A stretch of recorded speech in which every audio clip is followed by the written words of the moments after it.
Hello there everyone, welcome to Shadowman Stories. I am your storyteller and I'm here to guide you tonight. I know many of you use these videos to drift off to sleep, so before we begin, take a moment to like this video and subscribe to our channel. I'm always curious, where are you watching from and what time is it in your part of the world? Now, find your cozy spot and relax. My name is William Hayes, but everyone just calls me Bill. I've been a ranger at Ozark National Forest for almost 3 years now. Before that, I was an army medic. I saw things in the Pacific that still wake me up screaming some nights. Summer of 1958 was one of the hottest I can remember. The heat pressed down like a hot, wet blanket, making it hard to even breathe. The sound of cicadas filled the air day and night, so loud it could drive a man crazy. I was walking through the forest, checking on reports of missing hikers. 5 people gone in just 2 weeks. That's not normal, even for these woods where people sometimes get lost. The forest here is thick. Tall hardwood trees block out most of the sunlight. Even at noon, it feels like evening down on the ground. Beside me walked Tobias Whitlock, my guide. At 67 years old, Tobias knew these mountains better than anyone. One of his eyes was clouded over, milky white from some old injury he'd never talked about. But that one good, I missed nothing. Creek's running red again, Tobias said, pointing to the small stream beside our path. The water did look rusty. Iron in the rocks, he explained, though I already knew that. We passed by what was left of an old homestead. Just a stone chimney, standing like a lonely tombstone in the weeds. These hills are full of places like that. Farms and homes where people tried to make a life and then gave up. Lots of turkey vultures today, I said, looking up at the black shapes circling overhead. Tobias just grunted. He wasn't much for talking. The sweet smell of mountain laurel flowers hung in the air, almost too sweet, like funeral flowers. Flies buzzed around us in clouds. What's that? I asked, pointing to something hanging from a tree branch. It looked like wind chimes, but made of small bones that rattled against each other, even though there wasn't any wind. Don't touch those, Tobias said sharply. Some folks call him the Bone Man. Old story round here. Collects skeletons for his ... purposes. I laughed. I don't believe in ghost stories, Tobias. Ain't a ghost, he said, his face serious. And it ain't a story. We kept walking until we reached a section of limestone cliffs. Dark cave openings dotted the rock face. Strange sounds echoed from inside. Maybe water dripping, maybe something else. Drought's been bad this year, Tobias said, changing the subject. Creek's lower than I've ever seen it. That's when I saw it. White shapes in the stream that shouldn't be there. I waded into the shallow water and picked up what I first thought was a smooth white stone. It wasn't a stone. It was a human skull, missing its jaw. Tobias, I called, my voice sounding strange to my own ears. You better come see this. My hand went to my rifle, an M1 Garand I'd kept from Korea. The familiar weight of it should have been comforting, but something about those caves made my skin crawl. I didn't believe in the Bone Man or any other superstitious nonsense. I believed in what I could see, what I could touch, and if necessary, what I could kill. That attitude had kept me alive through 2 wars, but I couldn't shake the feeling that something was watching us from those dark cave mouths. At night, I still dream about the men I couldn't save in the war. Young boys screaming as I cut off limbs with no anesthesia, nothing to dull their pain except the morphine I carried. I still have some of those syrettes with me, hidden in my pack. My secret shame. My ex-wife said the war broke something inside me. Maybe she was right. The drinking got bad, and sometimes I'd wake up violent, fighting enemies that weren't there. That's why I came to the Ozarks. To get away, to find peace in the quiet of the forest. But standing there with that human skull in my hand, I knew peace wasn't going to be easy to find. We should head to that missing hiker's last known campsite, I said, dropping the skull back into the water. Daylight's burning. Tobias nodded, but his good eye kept drifting back to those cave openings. What exactly do the locals say about this Bone Man? I asked, as we started walking again. They say he's been here longer than white folks, Tobias said quietly. Takes people, uses their bones for his collection. Some say he can make the dead walk again. I snorted. And you believe that? Tobias didn't answer right away. When he did, his voice was so low I almost missed it. I've seen things in these woods, Ranger Hayes. Things that don't make no natural sense. I checked my compass. The needle spun wildly for a moment before settling. "Well, I deal in facts, not fairy tales," I said firmly. "And the fact is, we've got missing hikers to find." Little did I know, I was about to learn that some fairy tales have teeth. It took us nearly 2 hours to reach the missing hikers' camp. The sun was starting to sink behind the mountains, painting long shadows across the ground. "That's odd," I said, pointing to the tent. It was still standing, perfectly fine. Backpack leaning against a tree, canteen hanging from a branch. Looks like they just stepped away for a minute. Tobias didn't say anything. He just stared at the tent with his good eye narrowed.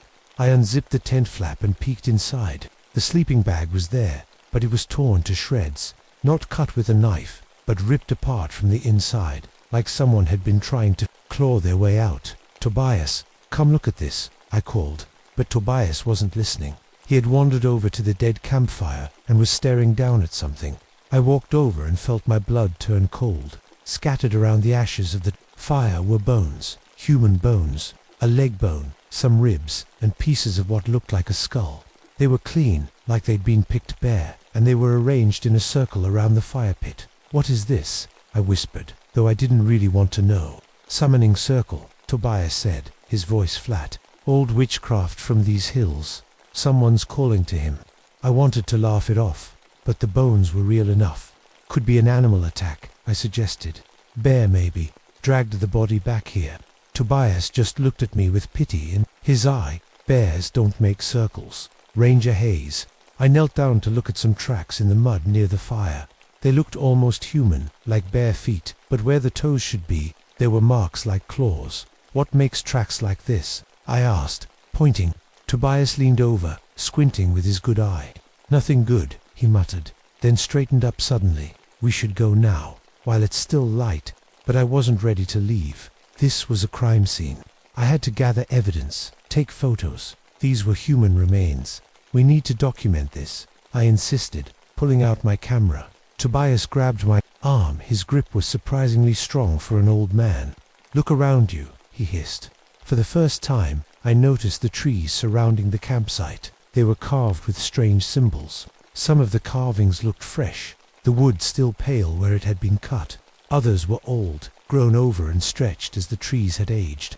But together, they formed a pattern, like they were marking this spot for something. My compass was acting up again, the needle spinning in wild circles. "What is that?" I asked, as a weird sound crackled from my radio. It wasn't static. It sounded like voices, having a conversation in a language I didn't recognize.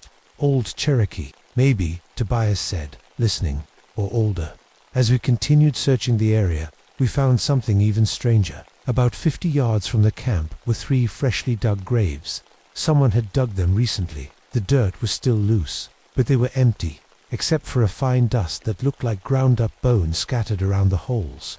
"I don't like this, Tobias," I said, my hand moving to rest on my rifle. "None of this makes any sense." The sun was getting lower now, and shadows were growing longer. The forest seemed to be getting darker faster than it should. I checked my watch only for 30, but it looked like twilight already. "We need to check those caves," I said, pointing back toward the limestone cliffs we'd passed earlier. "If someone's hiding out there, taking hikers, ... double quotes." Tobias shook his head firmly. "Not the caves. Never the caves." "What's wrong with you?" I asked, getting annoyed. "You've been acting strange all day. You know something you're not telling me." "Some places ain't meant for people to go," he said. "Some things ain't meant to be disturbed. 5 people are missing," I reminded him. "Maybe dead. I'm checking those caves, with or without you." As we headed back toward the cliff face, I noticed the air was getting colder, much colder than it should be, even with the sun going down. My breath was starting to fog in front of my face. Tobias was walking differently now, jumpy, twitchy. He kept looking over his shoulder, muttering to himself. When we got closer to the caves, he stopped completely. "I ain't going no further," he declared. "This is as far as I go." "Fine," I said, losing patience. "Wait here. I'll check the main cave entrance and be back in 15 minutes. The daylight seemed to dim, even more, as I approached the cave mouth. It wasn't natural, like a cloud passing over the sun. It was like the light was being sucked into the darkness of the cave. I took out my flashlight and clicked it on. The beam seemed weak, barely cutting into the blackness ahead. Behind me, I could hear Tobias praying softly. That's when I saw it, a bone, bleached white, just inside the cave entrance. Then another, and another. A trail of bones, leading deeper into the darkness. I hesitated, 1 foot on the threshold of the cave. Every instinct told me to turn around, to go back, but 5 people were missing, and this was my job. I took a deep breath and stepped into the cave. The deeper I went into the cave, the colder it got. My flashlight beam looked weak, like the darkness was eating the light. Water dripped somewhere, each drop echoing off the walls. The sound of my own breathing seemed too loud. I followed the trail of bones, trying not to think about where they came from. The cave tunnel twisted and turned. I made sure to keep track of my path, so I could find my way back out. After about 5 minutes of walking, the tunnel opened up into a large room. My flashlight couldn't reach the ceiling. The beam just faded into blackness above me. What I could see made my stomach turn. Bones, hundreds, maybe thousands of bones. They covered the floor, hung from the walls, dangled from the ceiling on strings. Some were old and yellow. Others looked fresh. In the center of the room stood something that made me freeze in my tracks. It was tall, at least 8 feet, and looked like a skeleton wrapped in bits of rotting flesh. It wore clothes that didn't match an old army jacket, torn jeans, a piece of what might have been a dress, like it had taken things from different people over many years. Its head turned toward me. I couldn't see any eyes in its skull face, but I knew it was looking at me. My hand went to my rifle, but I couldn't move, couldn't breathe, couldn't think. The thing was holding a long staff made of bone with a human skull on top. The skull's eye sockets glowed with an eerie green light, casting shadows that seemed to move on their own. Then it spoke. "William Hayes," it said, but not in one voice. It was like many voices talking at once. Men, women, even children. "Come join my collection." I knew those voices. One of them belonged to Johnny Perkins, who died under my knife in Korea when I couldn't stop the bleeding. Another was Sam Miller, who stepped on a mine right in front of me in the Pacific. How could it know their voices? How could it know my name? I finally found my voice. "What are you?" I managed to ask. It didn't answer my question.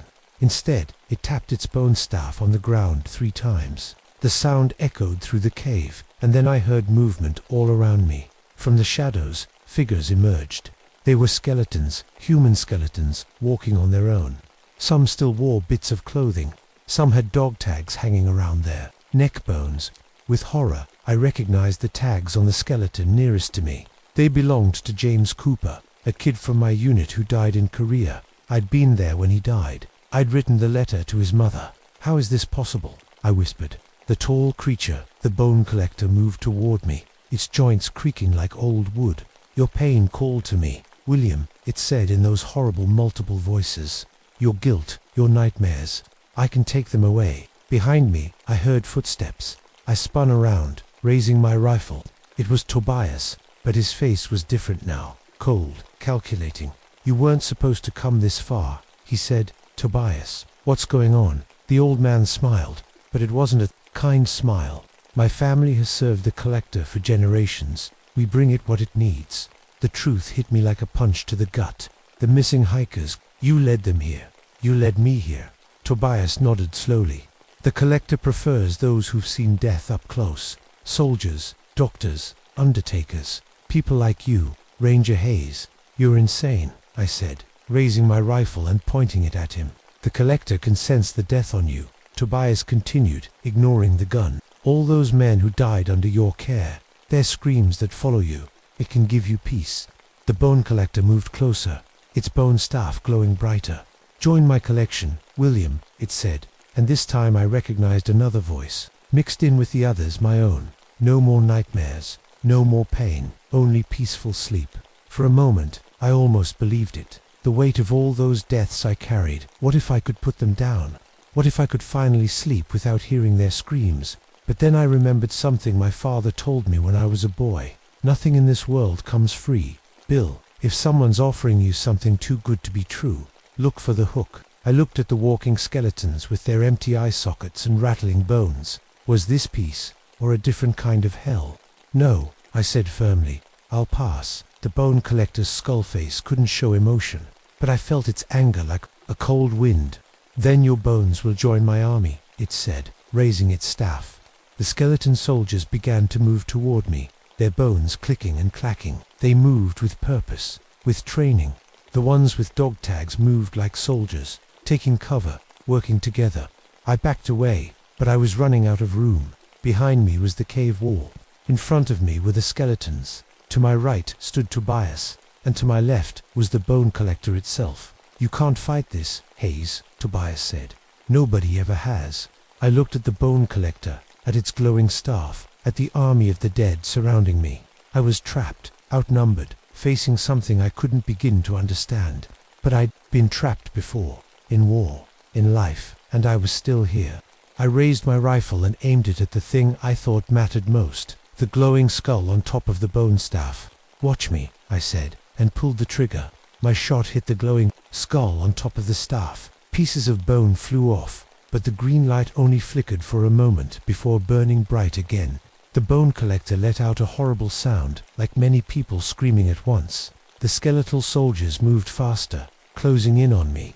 I knew I had to get out of there, but Tobias was blocking the tunnel back to the surface. I turned to him, my rifle now pointed at his chest. Move, Tobias. He just smiled that cold smile. You don't understand, Hayes. Nobody leaves. Nobody ever leaves. I didn't want to do it, but I thought of the 5 missing hikers, of how many others this old man might have led to their deaths over the years. I pulled the trigger. The shot echoed through the cave like thunder. Tobias fell backward, a look of surprise on his face. Blood spread across his shirt. As he lay dying, he whispered, "Fire won't stop it. Bullets won't stop it. Only breaking the staff, ... Then his eyes went blank. I didn't have time to think about what I'd done. The skeleton soldiers were almost on me. I fired at them, but the bullets just passed through their rib cages or knocked off pieces of bone that didn't seem to matter. They kept coming. I needed a new plan. Looking around quickly, I spotted a narrow gap between 2 rock formations. It was too small for the bone collector to follow, but I might fit. I ran for it, diving between the rocks just as bony hands grabbed. For me, I scraped my shoulders and back, but I made it through. On the other side was a different tunnel, sloping downward. I could hear water running somewhere ahead. Behind me, the bone collector roared in those terrible multiple voices. The skeleton soldiers began to look for ways around the rock formation. I moved deeper into the new tunnel, looking for another way out, or at least a place to make a stand. What Tobias had said with his dying breath stuck in my mind, only breaking the staff, ... The staff was the key. I had to destroy it. The tunnel opened into another cave, smaller than the first. A underground river ran through it, the water black in my flashlight beam. I heard bones rattling behind me. The skeleton soldiers had found a way through. They moved with military precision, just like they had in life. Some even carried weapons, knives, broken bottles, sharp sticks. I fired my rifle again, trying to keep them back, but I was running out of ammo. Then I saw something that made my blood run cold. Tobias was among them now, his body moving stiffly, his dead eyes staring. The bone collector had added him to its army. I had to kill my guide twice in one day. I aimed carefully and shot Tobias in the head. His body fell, but I knew it wouldn't stay down for long, not while the bone collector had power.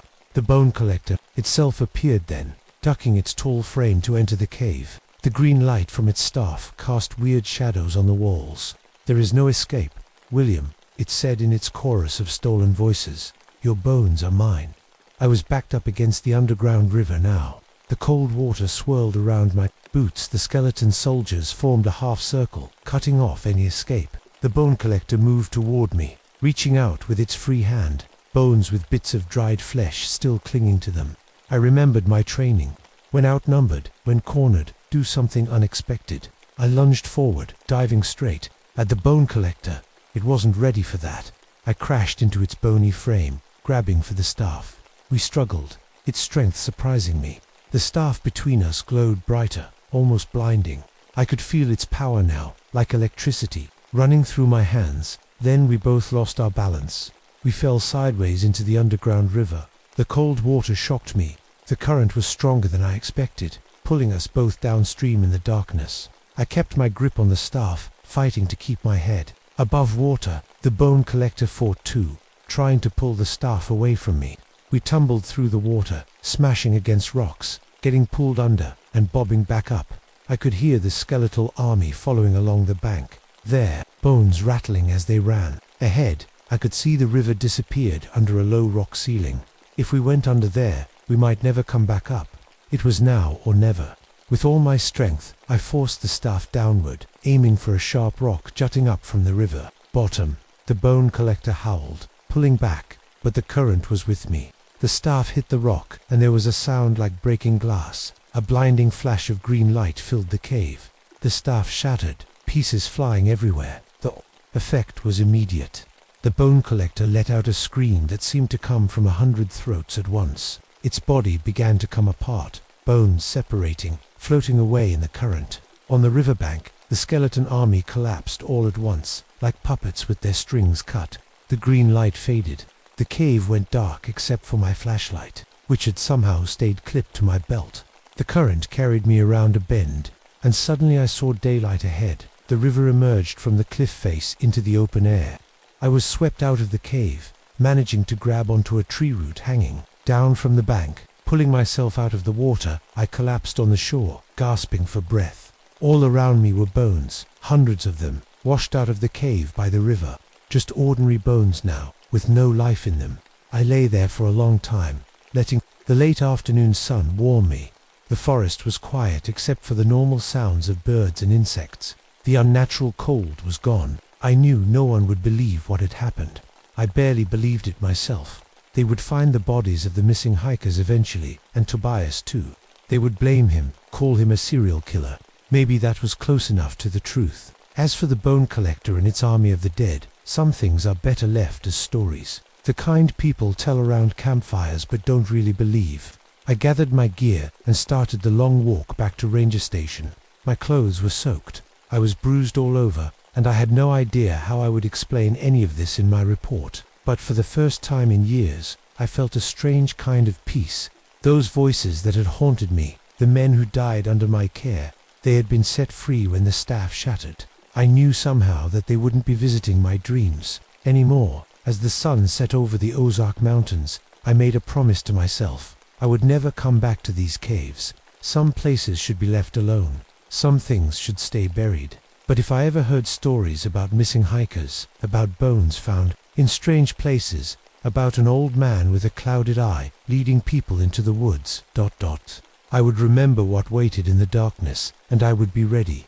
Because even in the darkest places, even against the oldest evils, one thing remains true. Death isn't the end of the story. It's what you do before you die that matters. And today, I had done enough.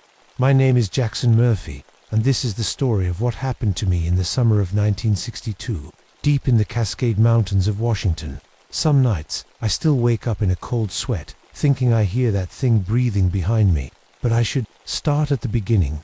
It was early July when everything changed. I remember that morning perfectly, how the first light of dawn broke over the mountains, painting the sky in shades of pink and orange. Mist was rising from the alpine lakes, like ghostly fingers reaching up toward the heavens. It was beautiful, but something felt off from the start. The old Douglas firs were creaking in the morning breeze. Their massive trunks had stood for hundreds of years, watching over these mountains, long before any humans set foot here. Their shadows danced across the moss-covered granite boulders, creating moving patterns that sometimes looked like something was moving among the trees. When nothing was there, I followed a crystal-clear stream that morning, the water gurgling peacefully as it tumbled over smooth rocks. The sound was soothing, but it also masked other sounds like footsteps. I didn't realize it then, but something was already following me. The mountain air was crisp and clean, filled with the sweet smell of pine needles and the colorful wildflowers that dotted the meadows. But underneath that familiar scent was something else, something metallic and wrong, like old blood or rusted iron. High above, a pair of eagles circled, their sharp cries echoing off the canyon walls. I remember looking up at them, thinking how free they were. Then, suddenly, they went silent. Both birds just turned and flew away fast, like something had scared them. Eagles don't scare easy. From where I stood, I could see a radio tower on a distant peak, its red light blinking against the gray morning sky. That tiny red dot was the only sign that other humans existed anywhere in this wilderness. I never felt so alone as when that light disappeared in the thickening mist. Speaking of tracks, I spotted fresh bear prints in the mud beside the stream. At first glance, anyway, but something wasn't right about them. They were too large, too deep, as if whatever made them weighed twice what a grizzly should. And the claw marks there were 6, not 5. No bear has 6 claws on each foot. The morning mist started getting thicker, way faster than normal. Within minutes, I couldn't see more than a few yards ahead. The sun had been up for an hour, but it was getting darker instead of lighter. That's not how nature works. Then the temperature dropped. I'm not talking about a slight chill, I'm talking about a 15-degree drop in a matter of minutes. It was July, but suddenly I could see my breath clouding in front of my face. Frost began forming on the grass around me. In July, the final thing I noticed, the thing that sent ice down my spine, was the silence. 1 minute, the forest was alive with soundbirds singing, insects buzzing, leaves rustling. The next minute, nothing. Absolute silence. The kind of quiet that feels like a weight pressing down on your chest, making it hard to breathe. I've spent most of my life in these mountains. I know the difference between normal quiet and something else. This was something else. This was the silence of everything hiding, everything holding its breath. Something was in these woods with me. Something that didn't belong here, and somehow, deep in my gut, I knew it was hunting me. I guess I should tell you a bit about myself. My name is Jackson Murphy, but most folks just call me Jack. I'm 42 years old, and I've been a park ranger for almost 15 years now. Before that, I served in Korea. The war left me with more than just shrapnel scars across my left shoulder, some wounds you can't see.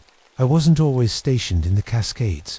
I used to work in Yellowstone with my partner, Bill. We were more than co-workers. We were best friends. 2 years ago, we were checking on reports of a mother, grizzly with cubs, near a popular hiking trail. Things went bad fast.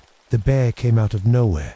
Bill was ahead of me. I wasn't quick enough. I still hear his screams sometimes. After that, I couldn't stay in Yellowstone. Too many memories. So I transferred here, to the quietest, most remote station they had. I keep Bill's badge in my breast pocket, right over my heart. When things get tough or scary, I touch it for luck. Silly, I know, but it helps. The drinking started after Bill died. It got pretty bad for a while. 6 years sober now though, well mostly. I still keep a small flask of whiskey in my pack. For emergencies, I tell myself. Haven't opened it yet, but knowing it's there is a comfort on the long, lonely nights. My ex-wife Linda couldn't handle my job. Always in those damn woods, she used to say. Never home when we need you. Can't blame her for leaving. My daughter, Sarah, she's 17 now. We don't talk much. Last time I called, she said she was tired of having a dad who cared more about trees and animals than his own family. That hurt because maybe she was right. But out here, in my 200 square miles of wilderness, I know exactly what I'm doing. I can read tracks like most people read books. I know where every trail goes, which streams flood in spring, which meadows the elk prefer in autumn. This forest talks to me, and I listen. My grandfather's Winchester rifle is always with me. It's old but reliable just like me, I suppose. I clean and oil it every night, no matter what. Grandpa used to say, take care of your tools, and they'll take care of you. He was right about that. My only real company these days is Rex, my bloodhound. His muzzle's gone grey, just like my hair, but his nose still works better than any tracking device ever made. He's the only one I trust completely. Doesn't judge, doesn't ask questions, just stays by my side no matter what. That morning, we were out investigating something strange. Over the past month, hikers had been reporting seeing something large and dark, watching their camps at night. 3 different groups, all telling similar stories. Something big, moving, just beyond the firelight. Something that walked on 2 legs but wasn't human. I figured it was just a black bear that had gotten bold around people, maybe looking for food. Bears can stand on their hind legs, and in the dark your mind can play tricks, at least. That's what I told myself. That's what I believed. Until today. Until everything changed. As Rex and I moved deeper into the forest that morning, I felt something I hadn't felt since my days in Korea. That prickly feeling on the back of your neck when you know you're being watched. When you know you're in someone else's crosshairs. I tried to shake it off. Just nerves, I told Rex, who looked up at me with those trusting brown eyes. Nothing out here but birds and squirrels. buddy. But even as I said it, I didn't believe my own words. The silence around us was too complete, too unnatural, and something about those tracks by the stream kept bothering me. 6 claws. Nothing in these mountains has 6 claws. I gripped my rifle a little tighter and whistled for Rex to stay closer. "Let's go check out that campsite that was reported yesterday," I said, trying to sound normal. Probably just some teenagers telling ghost stories. I didn't know then that I was walking straight toward something worse than any ghost story. Something that had been waiting in these mountains for a very, very long time. The campsite was about 3 miles from where I started that morning. A group of hikers had radioed in yesterday saying they were cutting their trip short because something had spooked them. They hadn't given many details, just said they felt watched all night and heard strange noises. I figured I should check it out when Rex and I got there around mid-morning. I knew right away something was wrong. The hiker's tent was still there, which wasn't normal. Nobody just leaves their camping gear behind in these mountains. It's expensive stuff. As I got closer, my stomach turned. The tent was torn to shreds and, not from the outside in, like a bear attack. No, these tears went from the inside out, as if something inside the tent had burst through it. The sleeping bags were ripped apart too, stuffing scattered all around. But there was no blood, not a drop. That was strange. "Rex, check it out, boy," I said, pointing to the tent. Rex was the best tracking dog in the state. He'd helped find lost kids, track down escaped prisoners, even corner a mountain lion once. Nothing scared him, but that day he just whimpered and backed away, his tail tucked between his legs. His hackles were raised, and he kept looking all around, like he expected something to jump out at us. "What is it, boy?" I asked, kneeling down to calm him. "What do you smell?" He wouldn't go near that tent, not for anything, and Rex never disobeyed me. Never. That's when I noticed the footprints. They were in the soft earth near the fire pit, clear as day in the morning dew. My blood ran cold. They looked almost human, but wrong. They were huge, at least 17 inches long. The toes were all wrong, too long, spread out like fingers. 5 toes, plus what looked like a 6th on the side, like a thumb, like a massive, deformed hand. "What the hell?" I whispered, measuring the print with my hand. My whole hand fit inside just the heel portion. I reached for my radio to call this in. As soon as I turned it on, it erupted with static, louder than I'd ever heard. Through the noise, I could barely make out the dispatcher's voice, but it sounded ... wrong, distorted into whispers that made no sense. I shut it off quickly. The campsite felt wrong. The air was still too cold, the silence too complete. I searched around for any clue about what happened to the hikers. Under a pile of scattered clothes, I found a small leather journal. It belonged to someone named Mark. Most entries were normal camping stuff trails. They'd hiked, fish they'd caught. But the final entry made my skin crawl. "It's watching us sleep. God help us. It knows we're here." That was it. No explanation of what it was. No description of what happened next. Just those 2 sentences, the handwriting shaky and rushed.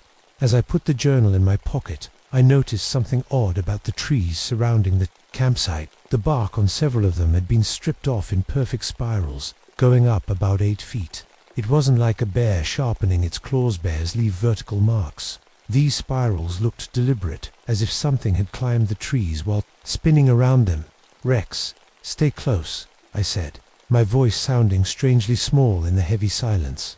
That's when I saw the ravens. 7 of them, arranged in a perfect circle around the cold campfire, dead, all of them with their eyes missing, just ... gone. No blood, no signs of struggle, like someone had carefully placed them there after plucking their eyes out. I've seen some disturbing things in my years as a ranger. Animal kills, accidents, even a murder once, but something about those ravens in their perfect circle made me want to turn and run. This wasn't natural. This wasn't an animal. The smell hit me next, rotting meat, strong enough to make my eyes water, but there was no carcass anywhere. I searched the whole area, nothing dead except those ravens. I pulled out my compass to get my bearings and froze. The needle was spinning wildly, never settling on north. I tapped it, shook it, even set it on a flat rock. The needle just kept spinning, faster and faster. That's when I heard it, a scream echoing from deeper in the woods. It might have been human. It might have been an animal. It was far away, but the sound cut through the silence like a knife. Rex barked once, sharp and afraid. "Easy, boy," I whispered, crouching next to him with one hand on his collar, the other on my rifle. "Easy." The scream came again, closer this time, and it sounded ... wrong, like someone trying to copy a human scream without really knowing how. It rose and fell in ways that made no sense, too long, too varied in pitch. Every instinct I had was screaming at me to leave, to get back to my truck and call for backup. But those hikers were still out there somewhere. If they were alive, they needed help, and if they weren't, I needed to know what happened to them. "Come on, Rex," I said, trying to keep my voice steady. "Let's find out what we're dealing with." I chambered around in my Winchester, the familiar click-clack, steadying my nerves a little. Whatever was out there, it could bleed, and if it could bleed, it could die. I didn't know then how wrong I was. We followed the direction of the scream. Rex and I, the forest seemed to get darker with each step, even though it was almost noon. The mist hung thick between the trees, turning familiar shapes into looming shadows. Every snap of a twig made me jump. About half a mile from the campsite, I saw something that made me stop in my tracks. A shadow moved between two trees ahead of us, but it moved wrong. The sun was behind me, so shadows should fall toward me. This shadow moved the opposite way, sliding against the light like it was breaking all the rules of nature. And it was tall, much too tall. "Hello," I called out, immediately regretting it. My voice sounded tiny and scared. "Forest Service, identify yourself." No answer came, just more of that heavy silence. Rex growled low in his throat, a sound I'd rarely heard him make. His eyes were fixed on the trees ahead, where I'd seen the shadow, then it stepped out. "I've spent my life in these mountains. I've seen bears, cougars, every creature that calls this wilderness home. What I saw step out from those trees wasn't any animal I knew. It looked almost like a Sasquatch from those campfire stories covered in matted black fur, standing on two legs. But it was wrong, all wrong.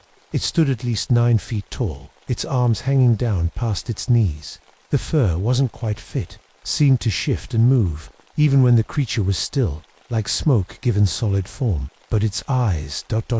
God, its eyes. They glowed amber in the dim light, fixed on mine with an intelligence that no animal should have. There was something ancient in those eyes, something that knew me and hated me. "What the hell are you?" I whispered, raising my rifle. The thing tilted its head, studying me. Then something impossible happened. It seemed to flicker, like a TV with bad reception. For a split second, I could see right through it, like it was made of fog. Then it was solid again. "Jack," it said, in a voice that stopped my heart. "Jack, why didn't you save me?" It was Bill's voice, my dead partner's voice, perfect in every detail. "No," I gasped, stumbling backward. "You're not him." Rex snarled and lunged forward, teeth bared. He's always been braver than me. The creature flickered again, becoming see-through, and Rex ... Rex passed right through it, like it wasn't there at all. He hit the rocks behind it hard with a yelp of pain and confusion. I raised my Winchester and fired. The shot echoed through the trees, but the bullet passed harmlessly through the creature's transparent form. It solidified again, making a sound like rocks grinding together a laugh. It moved so fast, faster than anything that big should move. One moment it was 30 feet away, the next it was swiping at me with claws like black daggers. I dove to the side, feeling the air rush past my face. The claws missed me but hit the pine trunk beside me, leaving 4 deep gouges in the thick bark. "Sarah hates you, you know," it said, but now in my daughter's voice. "I hate you, Dad. You were never there. Never." How could it know that? Those were the exact words my daughter had said the last time we spoke. "You're not real," I said, backing away. "You can't be real." The thing grinned, showing teeth like shards of obsidian. "I've been here longer than your kind has walked upright, little man. I was old when the first humans crossed the ice bridge." I kept backing up, trying to get to Rex, who was struggling to his feet. But I hit something solid, the rock wall of the canyon, except I knew that wall had been 20 yards behind me a moment ago. The creature flickered, faded, and vanished completely. I spun around, rifle raised, heart pounding so hard I thought it might burst. "Rex, come," I called, desperate to have him near me. A hot breath hit the back of my neck. The smell of rot and metal filled my nose. "I'm hungry." Jack Murphy, Bill's voice whispered right in my ear. And you smell ... afraid. I whirled around, swinging my rifle like a club, but hit nothing. The creature stood a few feet away, solid again, watching me with those glowing eyes. What do you want? I asked, my voice shaking. To feed, it said simply. Your kind tastes better when you're scared. Your missing hikers understood that. At the end, it moved toward me, flickering in and out of visibility. 1 second solid, the next transparent. I fired again and again, but the bullets either passed through it or hit trees behind it. Rex attacked again, jaws snapping at the creature's leg. This time, he connected when it was solid. His teeth sank into the black fur, and the thing roared a sound like metal tearing, like rocks falling, like nothing I'd ever heard before. It grabbed Rex with one massive hand, flickering solid. My faithful dog yelped, struggling in its grip. I ran forward, swinging my rifle like a club, hitting the creature's arm. It turned those terrible eyes on me. You should run, little man, it said. Run while I enjoy this appetizer. I couldn't leave Rex. I wouldn't let him go. I shouted, firing point blank into its chest. The bullet passed through as it flickered transparent again. It laughed, that grinding, inhuman sound. Your weapons can't hurt me, it said. Nothing can. But I noticed something. When Rex bit it, it felt pain. When it was solid, it could interact with our world. When it was transparent, it couldn't. There had to be a way to fight it. There had to be. As it held Rex, who was still fighting and snarling, I remembered something from Korea. An old man in a village we protected told stories of creatures that could walk between worlds. Creatures that could be solid one moment, ghost-like the next. Iron, the old man had said. Cold iron burns them, binds them to one form. I needed iron, but where would I find it out here? The creature was playing with Rex now, holding him, up by his collar, watching him struggle. It was toying with him, like a cat with a mouse. I backed away, keeping my eyes on them, mind racing. Iron. I needed iron. Then I remembered the plane crash. 5 years ago, an old cargo plane had gone down in these mountains, about a quarter mile from here. The wreckage was still there. Removing it had been deemed too difficult and expensive. If I could make it there, maybe. Hey, I shouted at the creature. You want me, not him. I'm the one you want. Those amber eyes fixed on me again. Yes, it hissed. You are. It dropped Rex, who fell heavily to the ground, but immediately struggled to his feet, limping badly. I turned and ran toward where I knew the plane wreckage lay, praying I was remembering its location correctly. Behind me, I heard that terrible, grinding laugh and the sound of something large moving through the trees. The hunt was on. I ran faster than I ever had in my life. Every breath burned in my lungs. Every muscle screamed for me to stop, but fear pushed me forward. Behind me, I could hear the creature moving through the forest, not running, just walking steadily, confidently. It knew it would catch me eventually. Rex limped alongside me, bleeding but refusing to leave my side. Good old Rex. The plane wreckage appeared ahead through the mist, a twisted metal of an old cargo plane that had crashed in the 50s. The aluminum fuselage was torn open like a tin can, half buried in the earth after all these years. Come on, boy, I gasped to Rex as we reached the wreckage. Inside, we scrambled through a jagged hole in the side of the plane.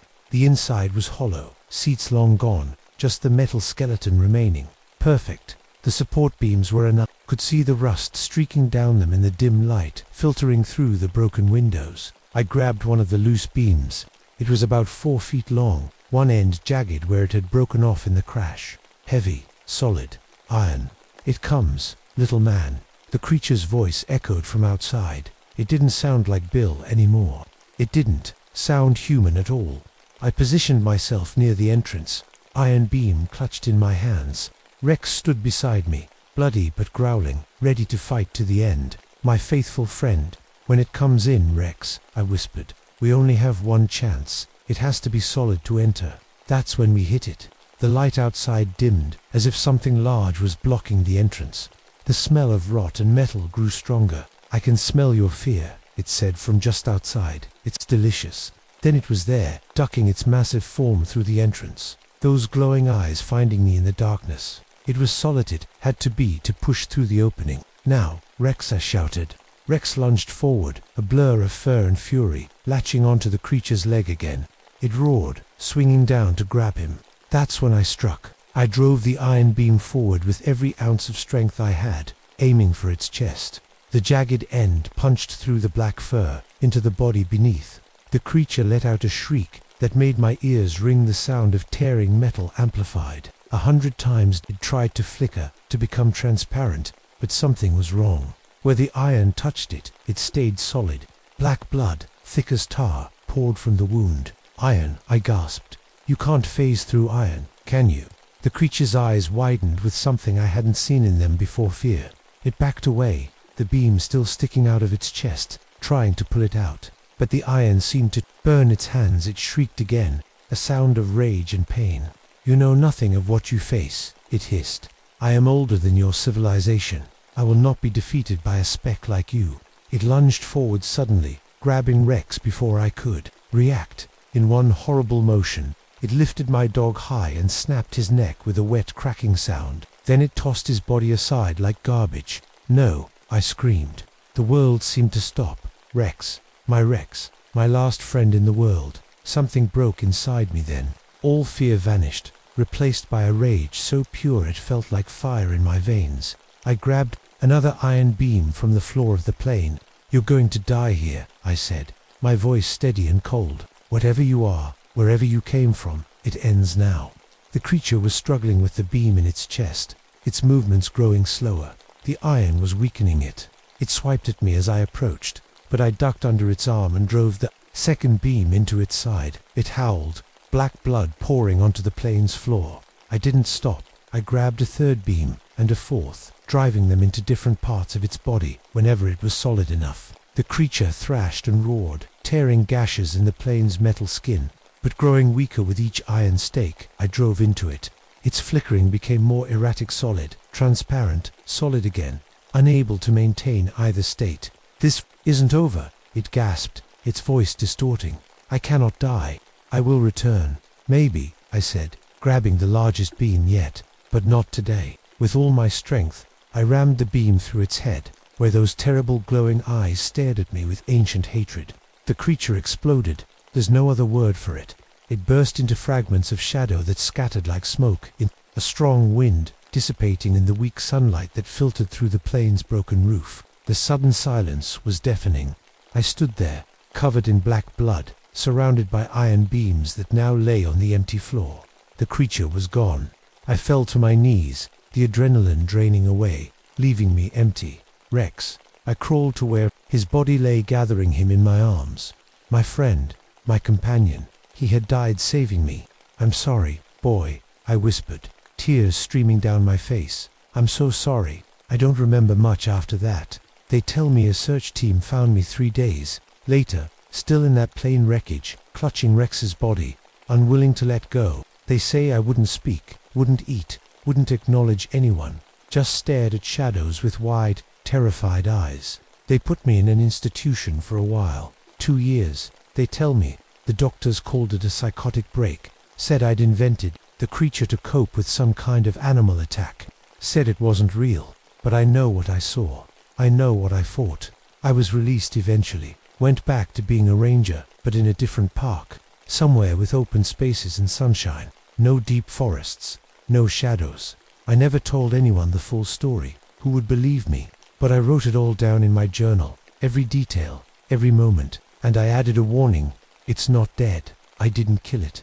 You can't kill something like that. I only banished it, sent it back to wherever it came from. And I know, deep in my bones, it will return someday. I died in 1987. Heart attack. Nothing dramatic. My daughter found my journal when clearing out my cabin. She read it, then locked it away. Thought it was the ramblings of a crazy old man. But she was wrong. 25 years after our encounter, the first new sightings began. Hikers in the Cascades reporting something large and dark watching their camps. Rangers finding strange footprints with 6 toes. Compasses spinning wildly for no reason. And now, another 25 years have passed. It's back. And this time, I won't be there to stop it. So if you're reading this, and you're planning a trip to the Cascade Mountains, be careful.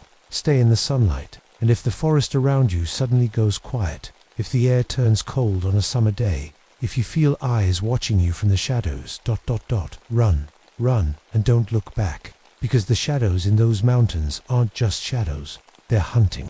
My name is Catherine Stone, but everyone calls me Kit. I'm going to tell you about something that happened to me back in 1976, deep in the Minnesota wilderness. Something I've never told anyone before. Something that changed me forever. It was October, and I was staying in a small wooden cabin on an island in the Boundary Waters. The full moon was so bright that night, turning everything silver. The birch trees stood like ghosts against the dark forest, their white bark glowing in the moonlight. I remember standing on the shore, looking out at the endless wilderness. Lakes connected to more lakes, with only narrow trails between them where you had to carry your canoe. No roads, no electricity, no people for miles and miles. Just wilderness. The sound of loons calling across the water still haunts my dreams. If you've never heard a loon's cry, it's hard to describe. It's somewhere between a wolf's howl and a human scream. That night, their calls mixed with the sound of wind rustling through the dying leaves, creating a melody that made my skin crawl. Our cabin sat on that lonely island, the only sign of human life, for 50 miles in any direction. You could only reach it by canoe, which seemed like a good idea at the time. Now, I'm not so sure. That night, the northern lights were dancing across the sky, more vivid than I'd ever seen them before. Green and red ribbons rippling against the stars. The locals said it was unusual for October, but I didn't think much of it then. I was standing at the edge of the lake when I noticed how perfectly still the water was, like black glass, reflecting the full moon and those eerie lights. Then something large moved under the surface, sending ripples across that perfect mirror, something much bigger than a fish. When I got back to the cabin, I noticed tracks in the soft dirt around the perimeter. Wolf tracks, I thought at first, but they were wrong somehow. Too large, and the stride length was more like a human's. I told myself it was probably just a large wolf, walking strangely through soft ground. The air smelled like pine sap and snow, even though it was only October. The temperature was dropping fast, and I could feel it in my bones. That deep, biting cold that warns you winter is coming early. Earlier that day, we'd heard a weather report on our battery-powered radio. A freak blizzard was moving in, with temperatures expected to drop to 20 below zero. In a cabin with no electricity, no phone, and 80 miles of wilderness between us and the nearest town. No roads, just waterways that would soon be frozen solid. I didn't know it yet, but we were completely trapped, and we weren't alone. I guess I should tell you a bit about myself. Like I said, I'm Kit Stone. Back then I was 35, working as a forest ranger after quitting my job with the FBI. I left after the whole Watergate mess. Couldn't stand how dirty everything had gotten in Washington. Needed clean air and honest work. But the FBI wasn't all bad. I learned a lot there. How to shoot straight, how to track people, how to solve puzzles when the pieces don't fit right. There was one case, though, that I never solved. 3 kids went missing from a small town in Wisconsin. We searched for weeks, found nothing, not a footprint, not a scrap of clothing, nothing. It was like they just vanished into thin air. I still keep their photos in my wallet. Every night before bed, I look at their faces. A promise I made to myself that I wouldn't forget them. That night in the cabin, I checked my gun like I always did. A .357 Magnum revolver, 6 shots, loaded with silver bullets. People laugh when I tell them that part, but my grandmother was from the old country. She taught me some things you don't question. Better safe than sorry, she always said. I wasn't alone in that cabin. Deputy Sheriff Dale Kowalski was with me. He was 28, born and raised in the area. His family had lived there for generations. Good kid, quiet, knew the forest better than anyone I'd ever met. My grandfather used to bring me to these woods. Dale told me that night as we sat by the fire. He disappeared here back in '43. They never found his body. We weren't in those woods for fun. Ranchers along the forest border had reported cattle deaths. Not just dead cows, but weird stuff. Animals drained of blood, strange bite marks. The kind of thing locals whisper about over beers, but don't put in official reports. As I sat by the fire, my hands started shaking. Not from fear, at least not then. I was 3 months sober. Before that, I'd drink a half bottle of whiskey every night just to sleep, to stop seeing those missing kids in my dreams. The shakes were getting better, but stress made them worse. "You okay, Kit?" Dale asked, noticing my trembling hands. "Fine," I lied. I never was good at asking for help. My sister tried to help once, before I pushed her away after our parents died in that car crash. She was all I had left, and I couldn't even keep that relationship alive. You don't believe all those local stories, do you? I asked Dale, changing the subject, about monsters in these woods. He looked at me seriously. My grandfather believed them. I laughed it off. I was a woman of facts and evidence. Folklore was for campfires and children's books. Real monsters were human. I'd seen enough of them in my FBI days to know that. God, I wish I'd been right. Being wrong cost Dale his life, and it changed mine forever. As we sat there in the firelight, the wind picked up outside. Tree branches scratched against the cabin windows like bony fingers trying to get in. Dale got up to check the radio again, but there was nothing but static. "Storm's coming," he said quietly. "We should get some sleep while we can." I nodded, but I couldn't shake the feeling that something else was coming too. Something worse than any storm. We woke up early the next morning. Dale wanted to check his family's old cabin a few miles away. It was on the mainland, not far from the shore. No one had lived there for years, but Dale thought we might find some clues about the cattle deaths there. His grandfather had kept records of strange happenings in the area. The boat ride was quiet, too quiet. No birds singing, no squirrels rustling in the bushes, just the sound of our paddles cutting through the cold water. "Something's wrong," Dale said, as we pulled the canoe onto the shore. "Animals are hiding." I nodded. In the woods, silence is never a good sign. We hiked about a mile through thick forest until we reached the cabin. From the outside, it looked normal, small, wooden, with a stone chimney, but when Dale pushed open the door, we both froze. The inside was torn apart, not like animals or weather had done it. The furniture was all moved to the center of the room, arranged in a circle facing inward, like some kind of ... ritual. "What the hell?" I whispered, my hand moving to my gun. Dale was pale. "This isn't random. Someone did this on purpose." We searched the cabin carefully. In the basement, Dale found an old wooden box hidden under the floorboards. Inside was his grandfather's journal, leather-bound and weathered. Dale flipped to the last page. His hands shook as he read aloud. "October 18th, 1943. The hungry ones have returned. God help us all." "What does that mean?" I asked. "The hungry ones." Dale shook his head. "I don't know. But look at the date. That's the day before he disappeared." As we left the cabin, I spotted something in the trees nearby. A deer carcass. Fresh, we walked over to examine it. The deer had been drained of blood, not a drop left.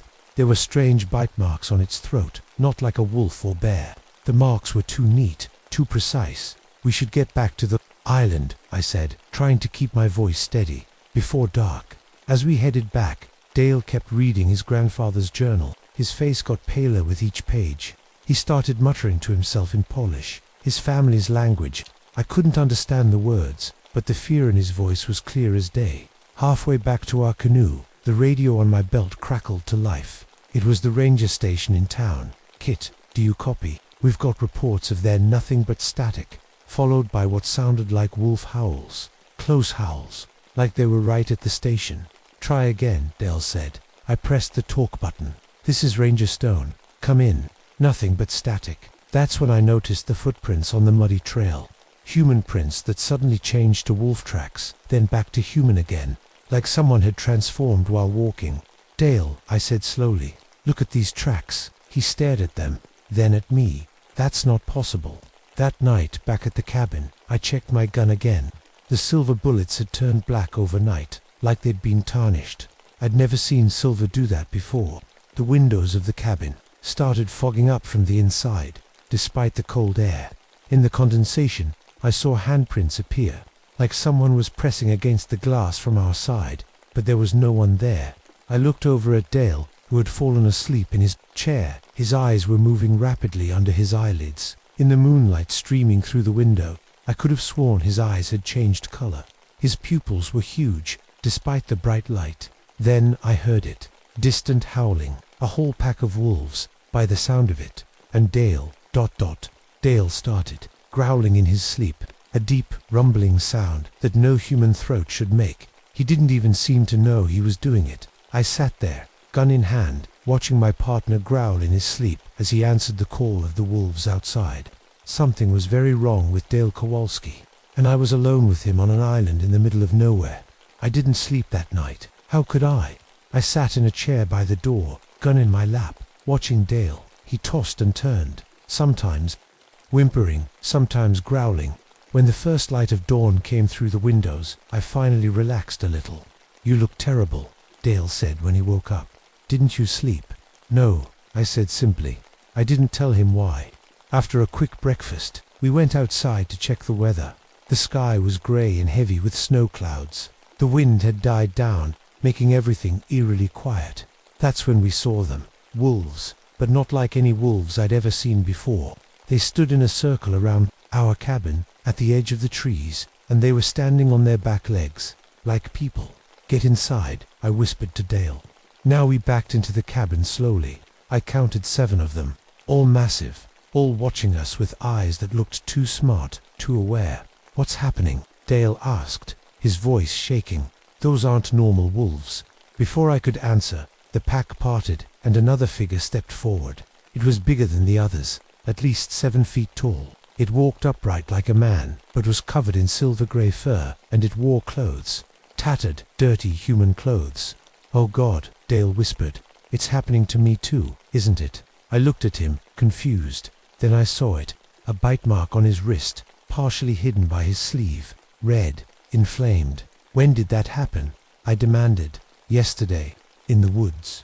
Something jumped me when we split up to look around the cabin. I thought it was just a big wolf. I fought it off, didn't think it was a big deal, but it was a big deal. The bite was changing him. I could see it in his eyes, which were now yellow instead of brown.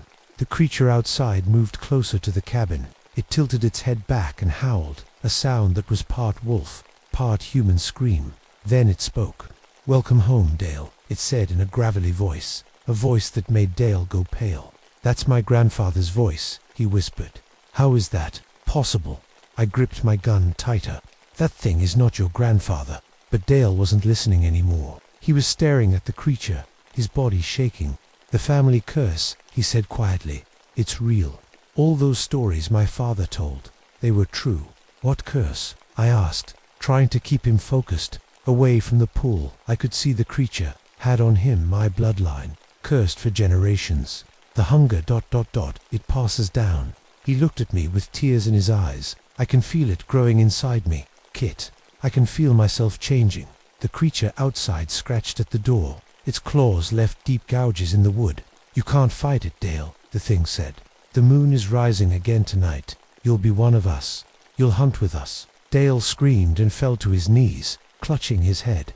"Get out of my head," he yelled. I realized then that the creature could speak to him without words. It was in his mind, controlling him. Dale looked up at me, his face twisted in pain. His teeth had grown longer, sharper. In a flash, he lunged at me, knocking my gun from my hand. We fell to the floor, Dale on top of me. His hands were changing, fingers stretching into claws. He was fighting it, I could tell. Sweat poured down his face as he struggled against the change. "Run," he managed to say through clenched teeth. "I can't control it... much longer." I pushed him off and scrambled for my gun. When I turned back, Dale was on all fours, his spine bending unnaturally. His clothes tore as his muscles grew. Outside, the pack of wolf things circled closer.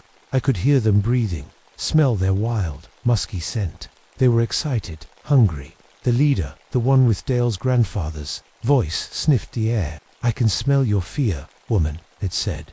"It makes us stronger." I fired a shot through the window. The silver bullet hit one of the creatures in the shoulder. It yelped and fell back, but the wound started healing almost immediately. The silver slowed it down but didn't stop it. I was trapped in a cabin with a man turning into a monster, surrounded by more monsters outside, and night was coming. The full moon would rise again soon, and I knew that when it did, I would be facing these things alone. "The storm cellar," Dale gasped, fighting against his transformation. "Under the... rug." I pulled back the old rug in the corner and found a trapdoor. Dale had never mentioned a cellar before. "Go," he said, his voice deeper now, rougher. "Lock yourself in." I hesitated. "What about you?" He looked at me with eyes that were more wolf than human now. Too late for me. I pulled open the heavy wooden door and saw a small ladder leading down into darkness. The cellar was reinforced with thick wooden beams. It looked like it was built to keep something out, or to keep something in. "Hurry," Dale growled. His face was stretching, changing. His teeth were too big for his mouth. "Now." I climbed down quickly, pulling the trapdoor shut above me. There was a heavy iron bolt on the inside. I slid it into place just as something heavy landed on the door. In the dim light filtering through the cracks, I could see old shelves with canned food, jugs of water, and a battery-powered lantern. I turned it on and looked around. This place had been prepared for someone to hide for a long time. On one shelf, there was a wooden box. Inside, I found an old silver knife. The blade was tarnished like my bullets, but still sharp. Above me, I could hear furniture breaking, glass shattering. Howls and growls shook the cabin. Then, scratching at the trap door, claws digging into wood, Kit Dale's voice called, but it wasn't fully Dale anymore. "Let me in, I can help you." "No," I called back. "Fight it, Dale. Don't let it control you." A different voice answered. "The Alpha, the grandfather. He can't fight it. The blood is too strong. And soon, the pack will feast." I heard tearing sounds as they began to rip apart the floor around the trapdoor. Dust and splinters rained down. A massive clawed hand broke through beside the door, reaching for me. I slashed at it with the silver knife. The creature howled and pulled back, but I knew the wound would heal quickly. More claws tore at the cellar ceiling. The trapdoor began to crack under their weight. I pressed myself against the far wall, knife in one hand, gun in the other. Then I heard fighting above me. Not just growls and howls, but the sounds of bodies being thrown against walls, furniture breaking. Something was happening up there. "Kit," Dale's voice again, clearer this time. "The knife. My grandfather's knife." A section of the floor gave way, and Dale's face appeared half human, half wolf. His eyes were clear. "Though fighting the change, the knife is the key," he said quickly. "It's blessed. It can kill them permanently, but only in the heart." He reached down, and I handed him the knife. Then he was gone, back into the fight. The scratching at the cellar stopped. I could hear the battle moving outside, into the woods. Howls of pain, snarls of rage. I waited, gun ready, listening to the fading sounds, then silence. After what felt like hours, I slowly slid back the bolt and pushed open the trap door. The cabin was destroyed. Blood everywhere, some red, some black, no bodies. I stepped carefully through the wreckage and out the broken door. The moon was high now, full and bright. The forest was silent. Movement at the tree line caught my eye. The alpha werewolf, Dale's grandfather, stepped into the clearing. His silver fur was matted with blood. He carried something in his hand, Dale's torn jacket. "Your friend fought well," the creature said, "but the pack survives." "We always survive." I raised my gun. "Where is Dale?" The creature smiled, showing rows of sharp teeth. "He chose his side, the wrong side." It lunged forward, faster than anything should be able to move. I fired, again and again. Silver bullets tore into its chest, slowing it down but not stopping. It reached me, claws tearing through my jacket, cutting into my shoulder. I screamed and fell back. The creature stood over me, mouth open wide to deliver the killing bite. I had one bullet left, one chance. I fired directly into its open mouth. The bullet tore through the back of its throat and into its heart. The creature froze, then howled, a sound of rage and disbelief. It fell to its knees, fur receding, body shrinking. Before my eyes, it transformed back into a human, an old man with Dale's eyes. "The curse lives on," he whispered, blood bubbling from his lips. "In you now." Then he collapsed, dead. I dragged myself to my feet, holding my bleeding shoulder. That's when I saw Dale at the edge of the clearing. He was fully wolf now, but his eyes were human, knowing sad. He looked at me one last time, then turned and ran into the forest. I never saw him again. I made it back to town 2 days later, when the storm cleared. Told them Dale was killed by wolves. They believed me. Why wouldn't they? But the old man was right. His bite had infected me. Every full moon since then, I changed. But unlike the others, I keep my human mind. I moved to Alaska, far from people. I hunt alone, not people, never people. I hunt things like me, things that should not exist. The silver poisoning is getting worse. My body can't handle it anymore. Too many years of touching silver, of drinking water stored in silver flasks to keep the wolf at bay. This will be my last full moon, my last hunt. This journal is my confession, my warning. The hungry ones are still out there, and they're always looking for new blood. My name is Catherine Stone, and this is my story. The story of how I lived, how I changed, and how I'll die. Under a blood moon, rising. My name is Marcus Thompson. I've seen things most people wouldn't believe. Things that haunt me worse than my time in Vietnam ever did. What happened in Bridget Eaton last October... Well, I need to get it down on paper before the cocaine finally does what the Wendigos couldn't. It started with snow, early October snow that covered the golden aspen leaves like a perfect white blanket. Beautiful, if you didn't know what was hiding underneath. The wilderness stretched out forever up there in the high country. Those jagged peaks touching a sky so full of stars you'd think God spilled salt across black velvet. The elk were in rut that week. Their bugling echoed through the valleys, mixing with the howling wind in a way that made the hair stand up on your neck. Something about those sounds together just felt wrong. I was heading up a backcountry trail toward an old mining camp. You know the type, weathered buildings gone silver grey, with age, looking like ghosts themselves in the right light. The temperature was brutal, hovering near zero, and I could see every breath hanging in the air like little clouds. By 6 p.m., it was pitch black.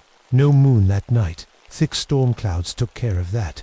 The Park Service had sent me out because we'd lost contact with a geology team 3 days earlier.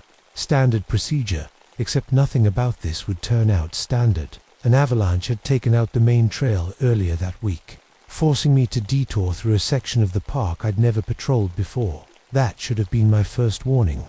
I was setting up camp when I noticed them, strange lights flickering. In the distance, not campfires. These were too blue, too cold, like St. Elmo's fire dancing between the trees. Then I found the tracks crossing the trail.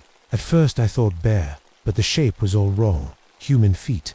Bare human feet, in snow. That would give you frostbite in minutes, size 16 at least, with a stride that would put an NBA player to shame.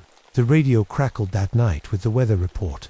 A severe blizzard was moving in whiteout conditions expected within 24 hours. Perfect timing. Little did I know, I wasn't going to be facing this alone. For better or worse, Jenny Martinez was already up there, waiting for me, and she had secrets that would get us both killed. I should probably tell you a bit about myself. I'm 34, and before I became a ranger, I was a Green Beret. Did 2 tours in Vietnam that left me with more than just medals. The doctors call it PTSD, but I just call it being jumpy.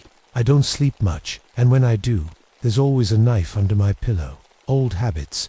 The war gave me another bad habit too. A little vial of white powder I keep in my jacket pocket. Picked up that taste. In Saigon, it helps keep the nightmares away. Helps me focus when the memories get too loud. I know it's killing me, but some days that doesn't seem like such a bad thing.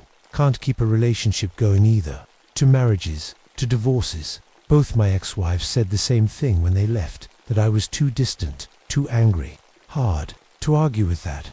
I wasn't supposed to meet anyone on this search. But as I followed those strange tracks the next morning, I spotted someone up ahead on the trail. A woman with a red backpack, moving with the confidence of someone who knew these mountains. "You must be Thompson," she said when I caught up. "I'm Jenny Martinez, search and rescue volunteer." She had dark hair pulled back in a tight ponytail, and the weathered look of someone who spent most of their life outdoors. But it was her eyes that got me determined, almost desperate. "Park Service didn't mention any volunteers," I said, suspicious right away. "Last-minute addition. I know these mountains better than anyone." She paused, then added, "My brother was part of a survey team that disappeared up here last winter. They never found his body." That explained the look in her eyes, but not why. She seemed so eager to head toward the area where those strange lights had been.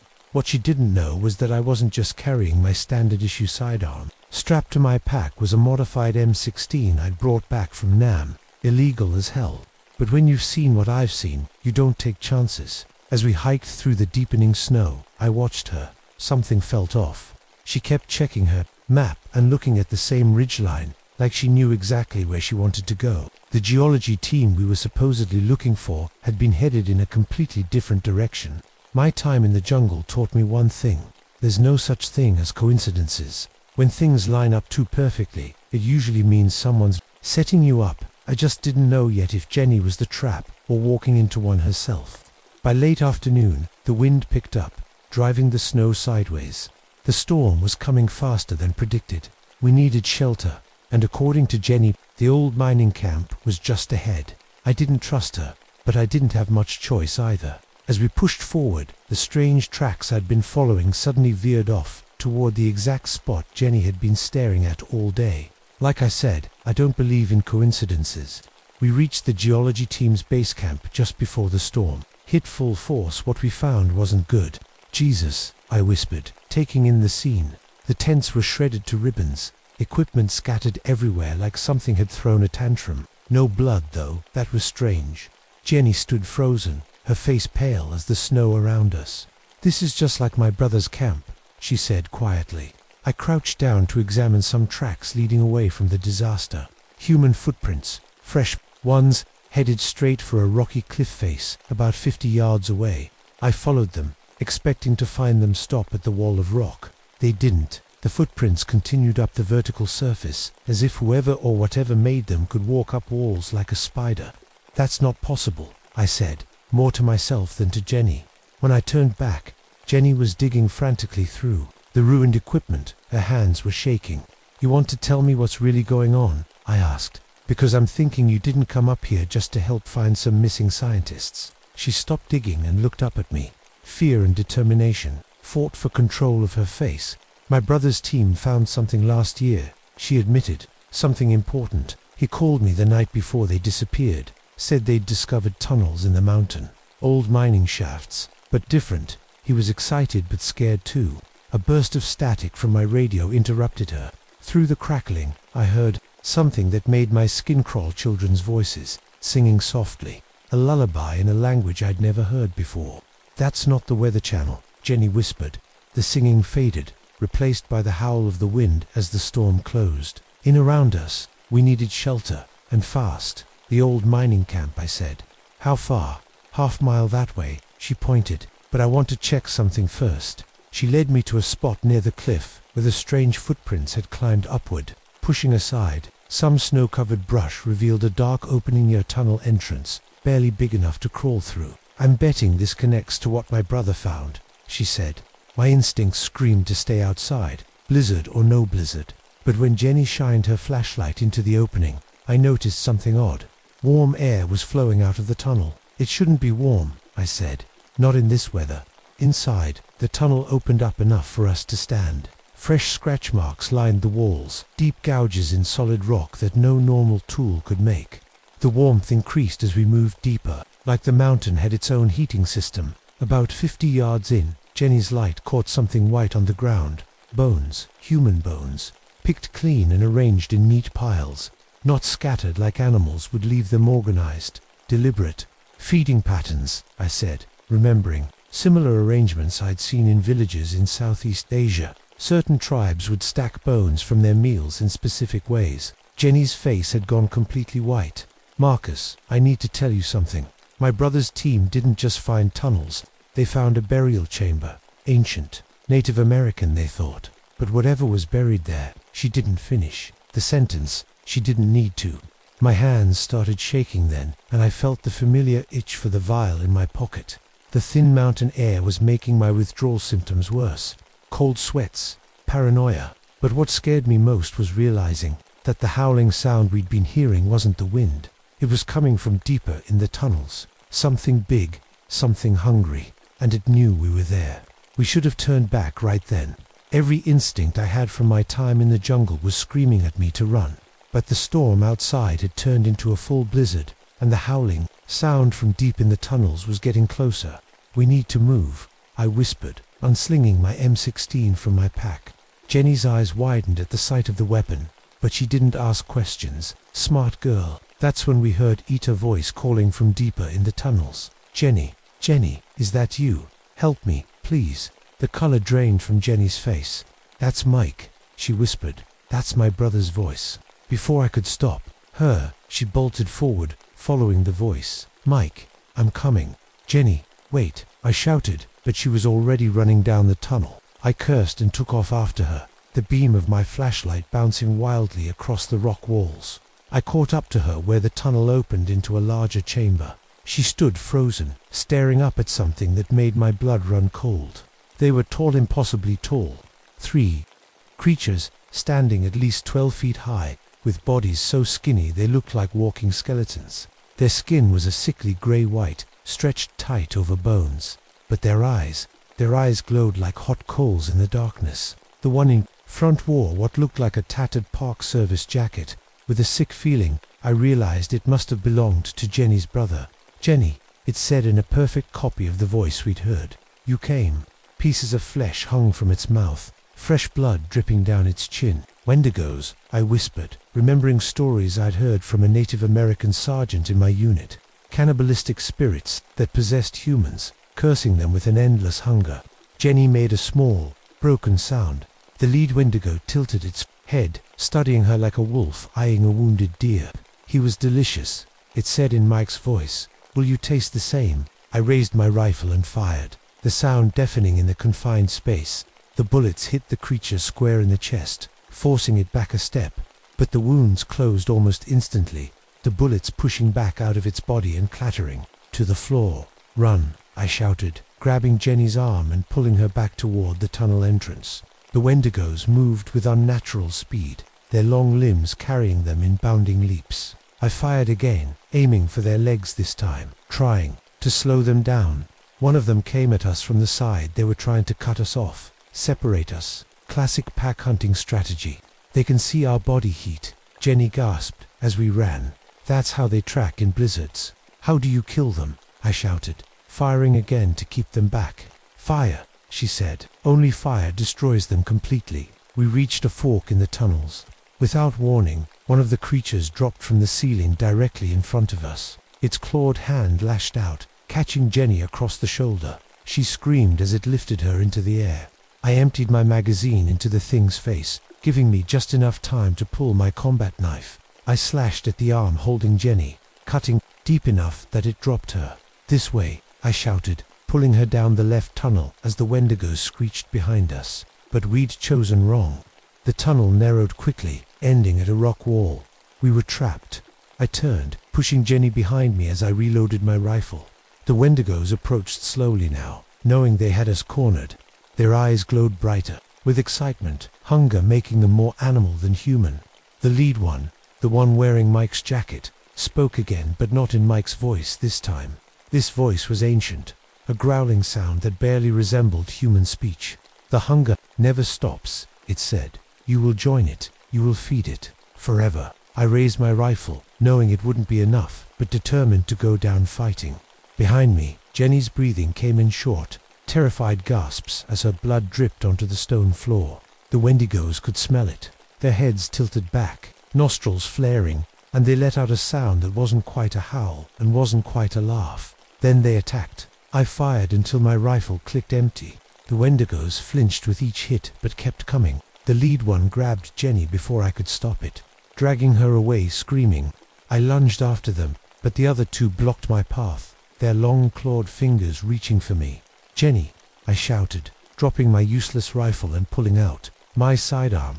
6 shots, all to the head of the nearest Wendigo. It staggered but didn't fall. In that moment, I made a choice I'd been avoiding for hours.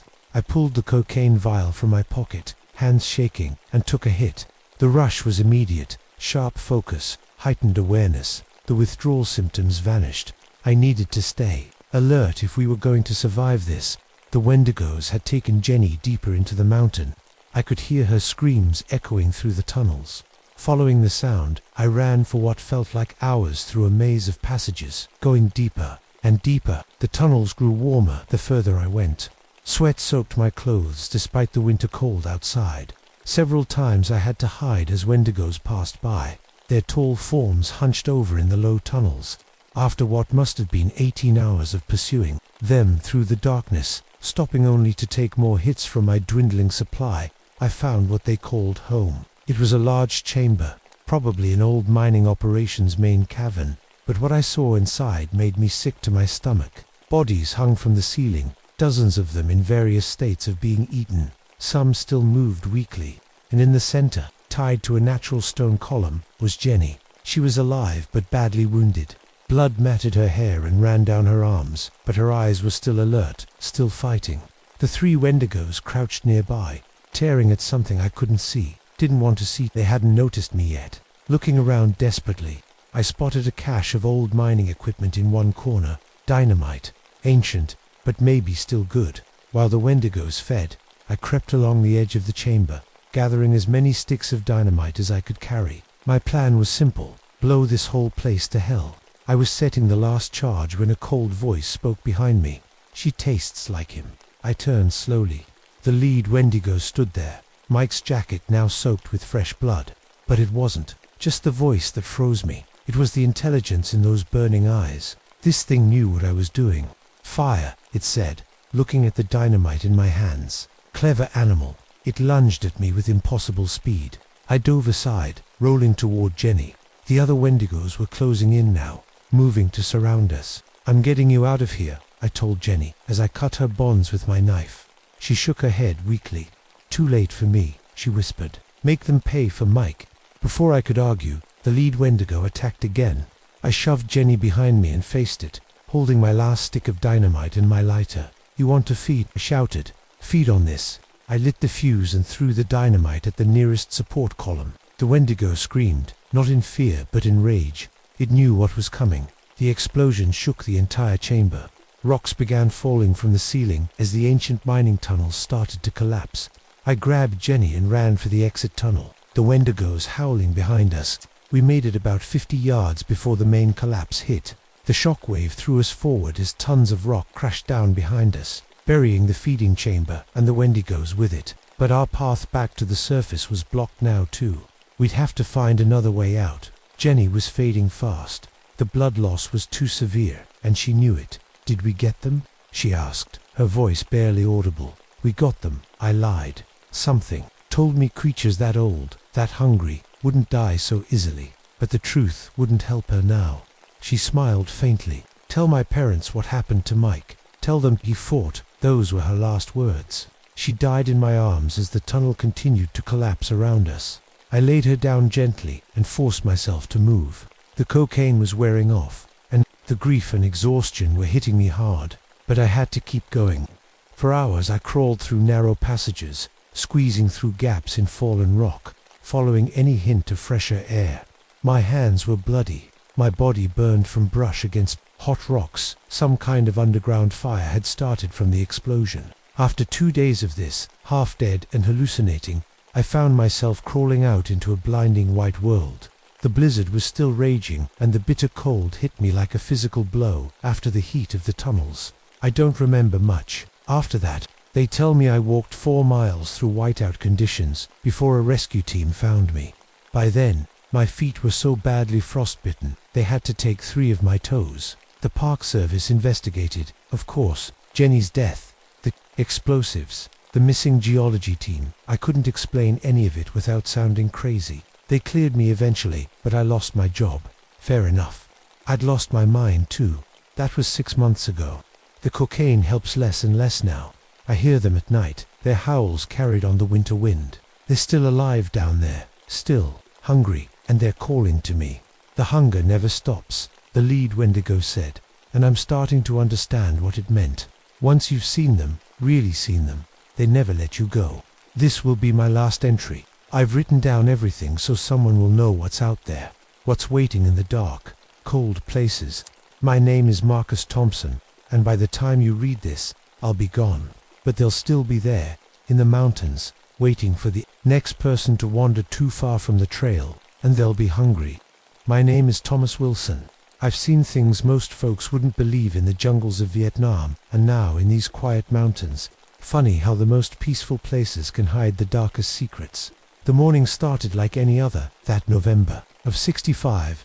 I woke before dawn in my small cabin attached to the Mount Baker Ranger Station, my sheets damp with sweat from the same damn nightmare. Always being hunted, always running through these very woods. The doctors call it PTSD, a souvenir from my 2 tours overseas, but these dreams felt different, more real somehow. I splashed cold water on my face and stared at the tired eyes looking back at me in the mirror. 43 years old, but those eyes belonged to someone much older. The divorce papers tucked away in my desk drawer were proof enough that I hadn't come home the same man who'd left.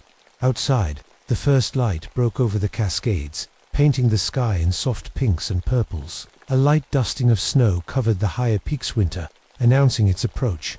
I pulled on my heavy Green Ranger jacket and pinned the badge to my chest, then checked my father's silver pocket watch. 6:15 a.m. Time for morning patrol. Weather report says, "We've got a big one coming," crackled Jack Peterson's voice over the radio as I prepared my gear.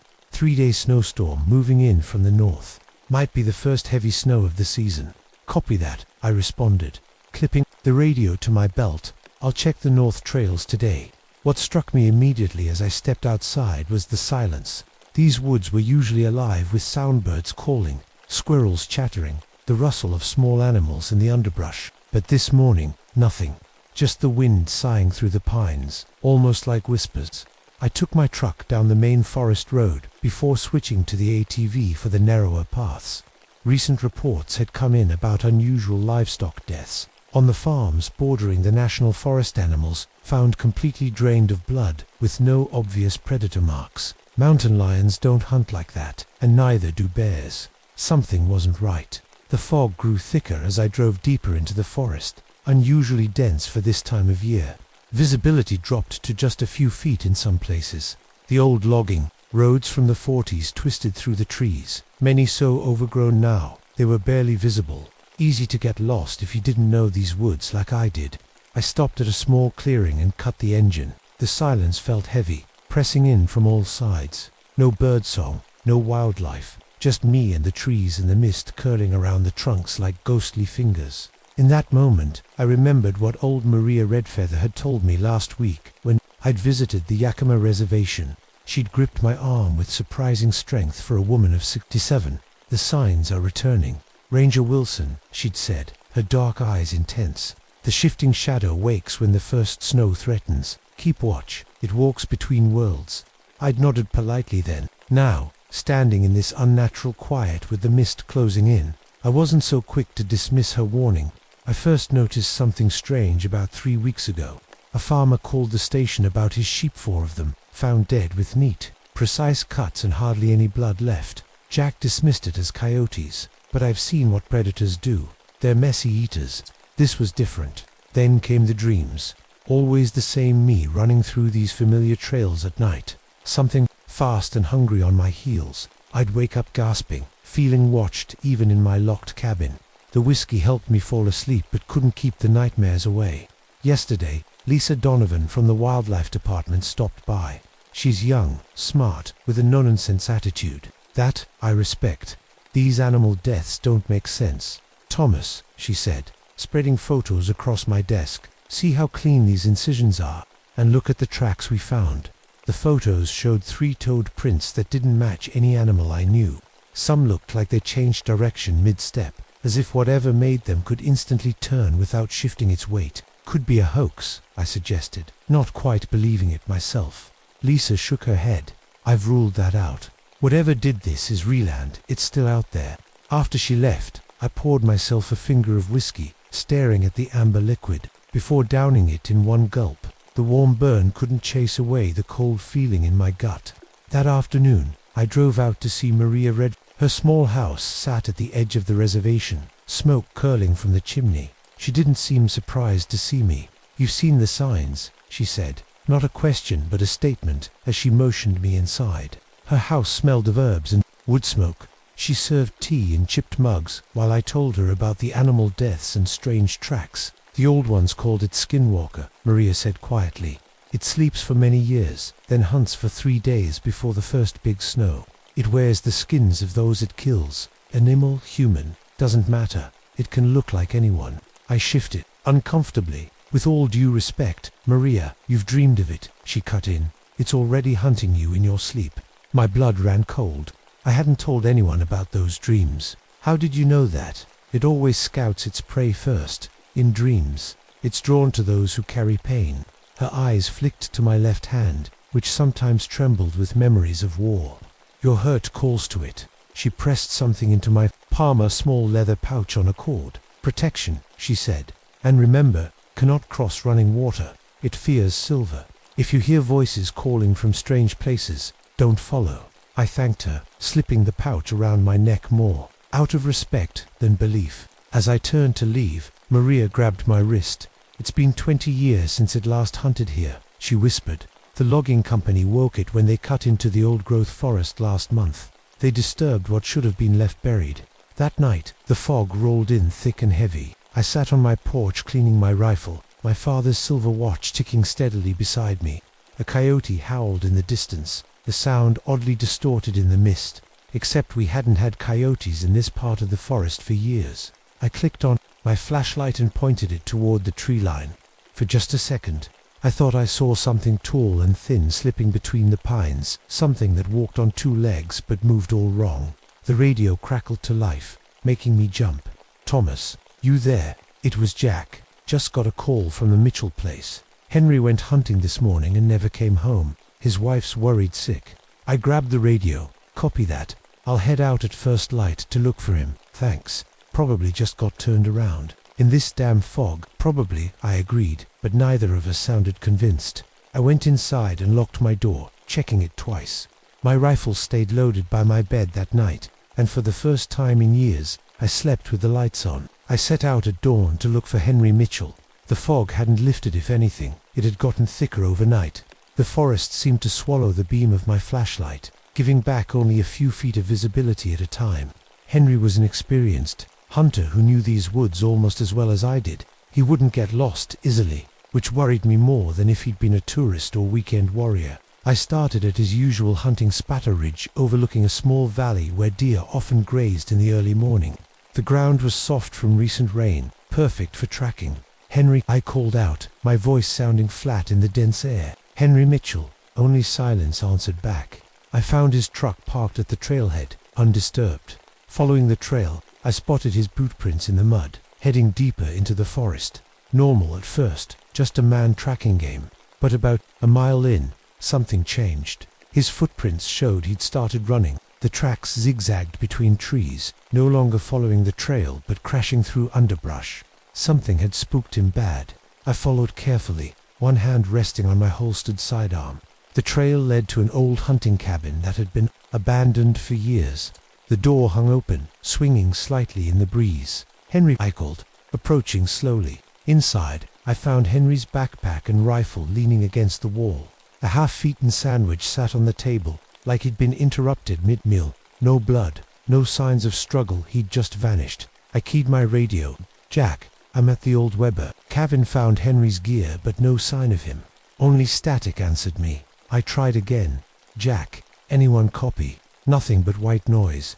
The mountains sometimes played havoc with radio signals, but I'd never lost contact completely before. As I turned to leave, something caught my eye, a set of strange tracks in the dirt floor. Three-toed, like the ones in Lisa's photos, but bigger.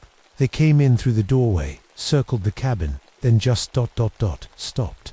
In the middle of the floor, as if whatever made them had simply disappeared. The cabin suddenly felt very cold. Outside, I noticed the daylight fading. Though my watch showed only 2 p.m., darkness seemed to seep from between the trees, the shadows growing longer by the minute. An unnatural night was falling. That's when I heard it. Tom, is that you?" Henry's voice called from the trees to my right. "I'm hurt, man. I need help." I swung my flashlight toward the voice. "Nothing there, Tom. Please, over here." Now the voice came from behind me. I spun around, heart pounding, empty forest. "Help me." Henry's voice screamed from 3 different directions at once. Cold sweat ran down my back as Maria's warning echoed in my mind. "If you hear voices calling from strange places, don't follow." I drew my gun and started back toward my ATV, walking quickly but carefully. The forest had grown so dark I could barely see the trail, even with my flashlight. Something moved in the corner of my vizier, flash of something tall and thin, darting between trees with impossible speed. I heard the sound of an engine and nearly sobbed with relief when headlights cut through the fog ahead. Deputy Frank Cooper's patrol car pulled up, and he stepped out, looking concerned. "Thomas, Jack radioed the station when he couldn't reach you. Everything okay?" "Frank, thank God," I said, trying to keep my voice steady. "Henry's missing. Found his gear in the cabin, but no sign of him. And there's something else out here." Frank's eyebrows shot up. "Something else?" I hesitated. Frank was a good guy, but he dealt in facts and evidence. He wouldn't believe me. about voices coming from nowhere or shadows that moved wrong. Tracks I can't identify, I said instead, and the radio's dead. Frank nodded. Well, we better find Henry before that storm hits. I'll take the east trail if you want to continue, along the ridge. Meet back here in an hour. I wanted to tell him we shouldn't separate, that something was hunting in these woods. But what could I say that wouldn't sound crazy? Be careful, was all I managed. And Frank, if you hear someone calling for help, ... be sure you can see who's doing the calling. He gave me an odd look, but nodded. 1 hour, Tom. We headed in opposite directions, our flashlight beams quickly swallowed by the darkness and fog.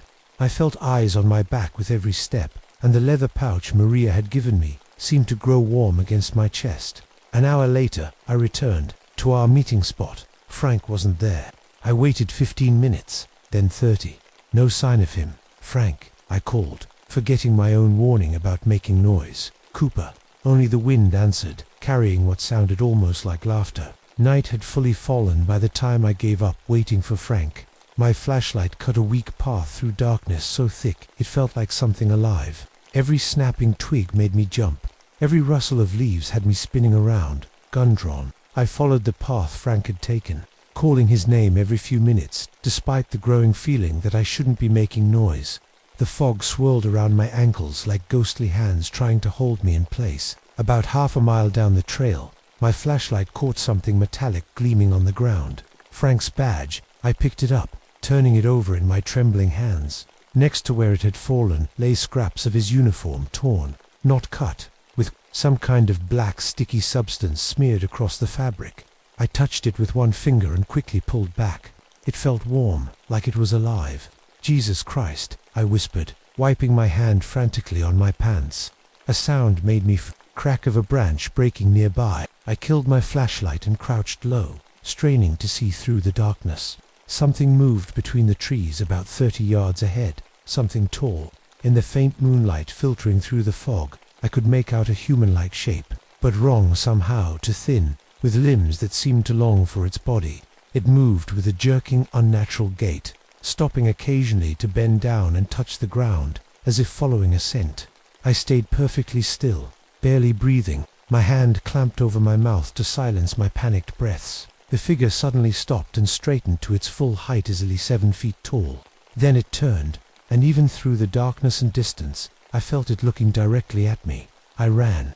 Blind panic took over as I crashed through the underbrush, no longer caring about noise. Behind me, I heard movement fast, getting closer, not bothering with stealth either. I don't know how long I ran before I stumbled onto a familiar path, one leading to Maria Redfeather's house. Lights glowed in her windows, a beacon of safety in the darkness. I pounded on her door. Maria, let me in, please. The door opened, and she pulled me inside, quickly shutting and locking it behind me. It's here, I gasped, struggling to catch my breath. The thing you warned me about. It took Henry and Frank. I found his badge and uniform torn to pieces. Maria's face grew grave. Sit, she ordered, pushing me into a chair. She moved quickly around the small house, lighting candles and placing strange-smelling herbs in the windows and doorways. Will that keep it out? I asked. For a while, she said, but not for long. It's strong now it's fed.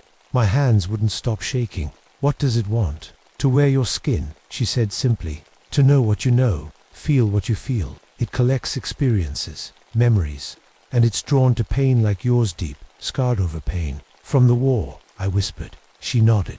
Your nightmares called to it. Outside, the wind picked up, howling around the small house. One of the windows rattled violently, as if something was testing it. We need to stop it, I said. How do we kill it? Running water, Maria replied, moving to a trunk in the corner of the room. Silver and fire. Sometimes, but it's smart, and it's patient. It's lived for hundreds of years. She pulled something from the trunk, a small, intricately carved box. Inside was a dark powder. Protection ritual, she explained. More powerful than the pouch I gave you. A sharp crack came from outside, like a tree branch snapping. We both jumped. It's coming, Maria whispered. We don't have much time. She began chanting in her native language, sprinkling the powder in a circle around us. The candles flickered, though there was no breeze inside the house. A terrible screeching sound came from the roof like claws dragging across the shingles. Whatever happens, Maria said, gripping my arm, don't leave the circle until I tell you. And remember Silver and running water. The front door burst open with a crash that shook the whole house.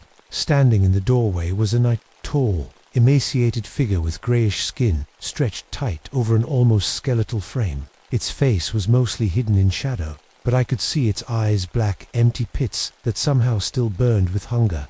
Maria stepped in front of me, still chanting, her voice growing louder. The creature hissed a sound no human throat could. McCand tried to step forward, but seemed to hit an invisible wall at the edge of our powder circle. It screamed in frustration, a sound that made my ears feel like they were bleeding. Then it spoke, using Henry's voice. Tom, why won't you help me? The voice changed to Frank's. We're partners, aren't we, Tom? Then, most terribly, it spoke with the voice of my closest friend from Vietnam, the one who died in my arms. You left me behind, Tommy. You always leave everyone behind. I covered my ears, tears streaming down my face. Maria's chanting grew more intense as she reached into her pocket and pulled out a small silver knife. When I break the circle, she shouted, over the creature's wailing, run for the river. Don't look back. Before I could stop her, Maria slashed her palm with the knife and flung her blood at the creature. It shrieked as the blood touched it, its skin smoking where the droplets landed. Maria shoved me toward the back door. Go. I ran, hearing her continue her chant behind me. There was a terrible ripping sound, then silence. I didn't look back. I ran through the forest, branches whipping my face, roots threatening to trip me with every step. The river was maybe half a mile from Maria's house, could already hear its distant roar. The snowmelt from the mountains made it fast and deep. This time of year, running water, Silver, that's what I had to remember. Behind me came sounds no human could make, a high-pitched keening mixed with something like branches snapping. It was following, and it was fast. My lungs burned. Vietnam had left me with scarred lungs from the chemical agents they'd used in the jungle. I wasn't built for running anymore, but fear pushed me forward. The trees thinned, and ahead I could see the silver ribbon of the river catching moonlight. Just 100 more yards, 50-something hit me from behind, sending me sprawling. I rolled, coming up with my gun drawn, but the forest around me seemed empty. My flashlight had broken in the fall, leaving me with only the faint moonlight. Filtering through the fog, I can smell your fear. Thomas Wilson, came a voice not mimicking anyone now, but its own voice, dry and ancient like rustling leaves. Your pain calls to me.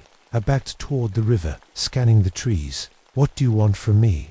Everything, it whispered, the voice seeming to come from all around me. Your skin, your memories, your nightmares of jungle warfare and dead friends, so much delicious pain.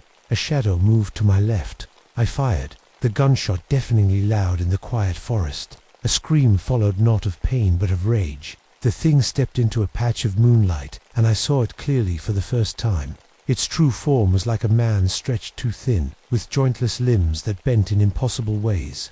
Its face was almost human, but wrong, no nose, just slits, and a mouth that split its head nearly in half when it opened.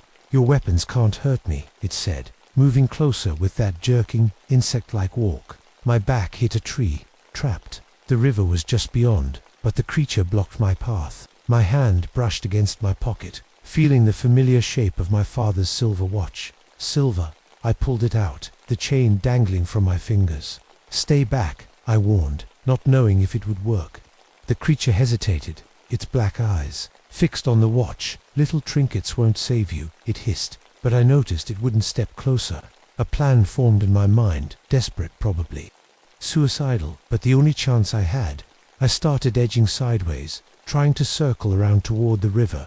You took Henry, I said, keeping my voice steady. And Frank, and how many others over the years.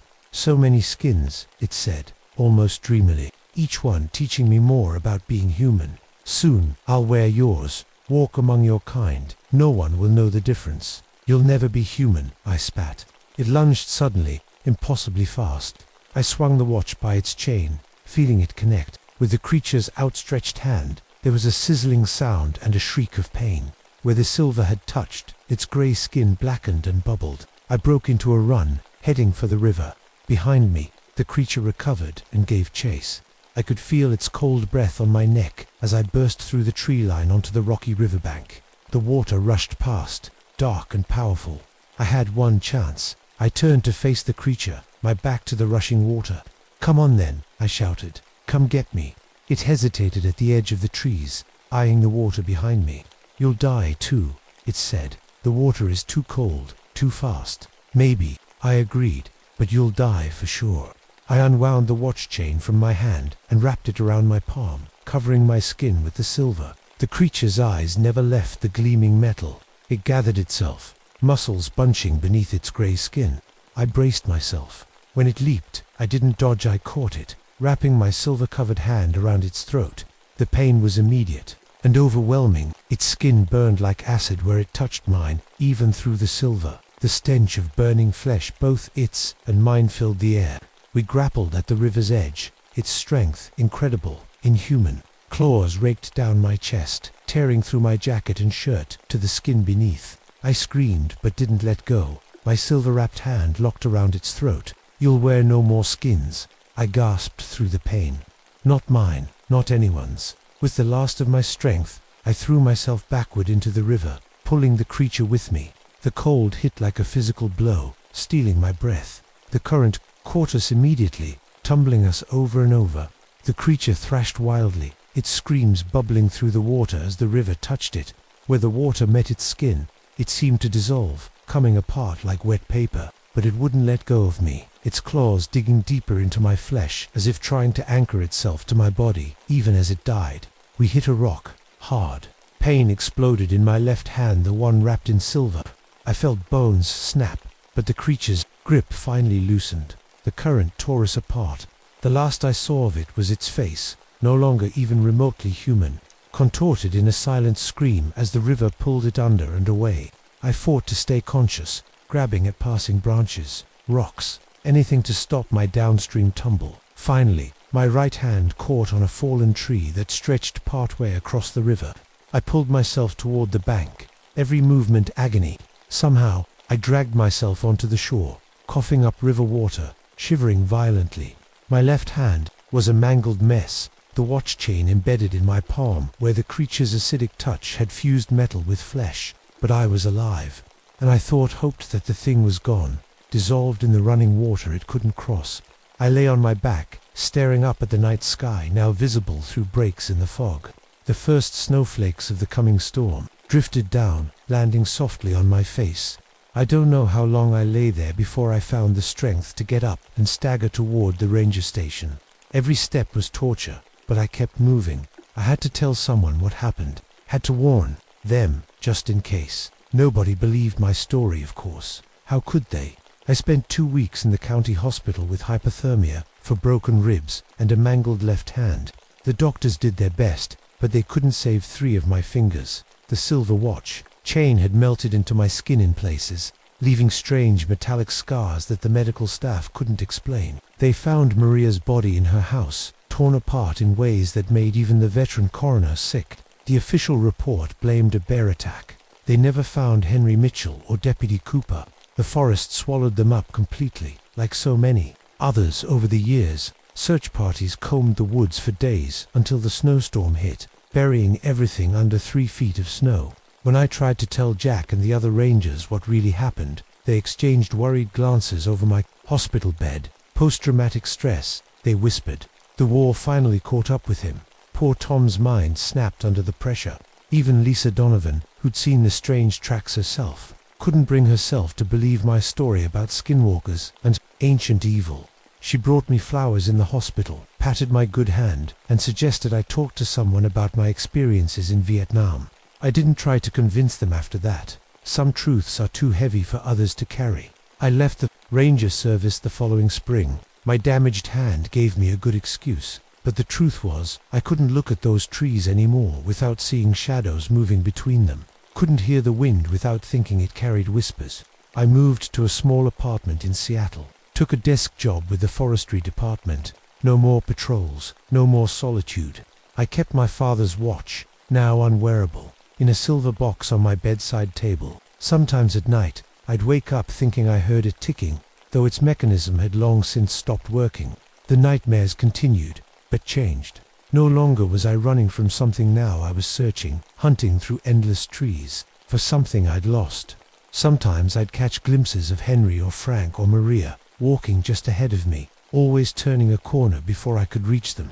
20 years passed. My hair turned grey, my hand ached when it rained, and the world forgot about whatever had happened in the Cascade Mountains in November of 1965. I never forgot.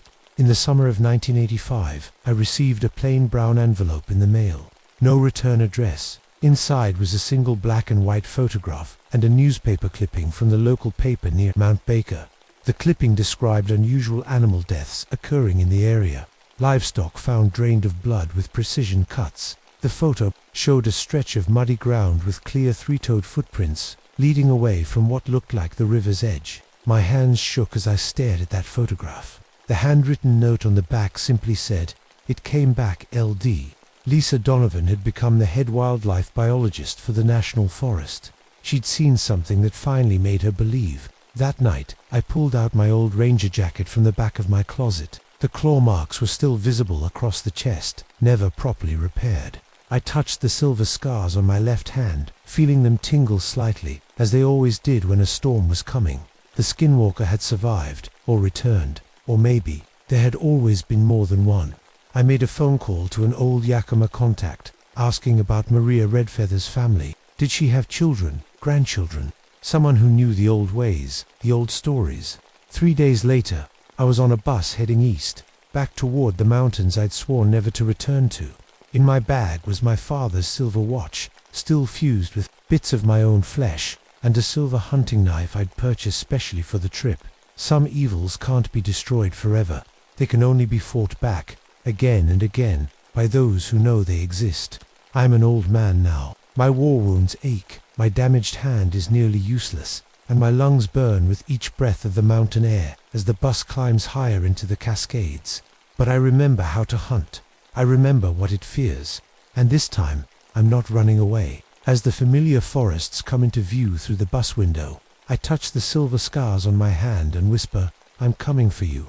The first snowflakes of an early winter begin to fall.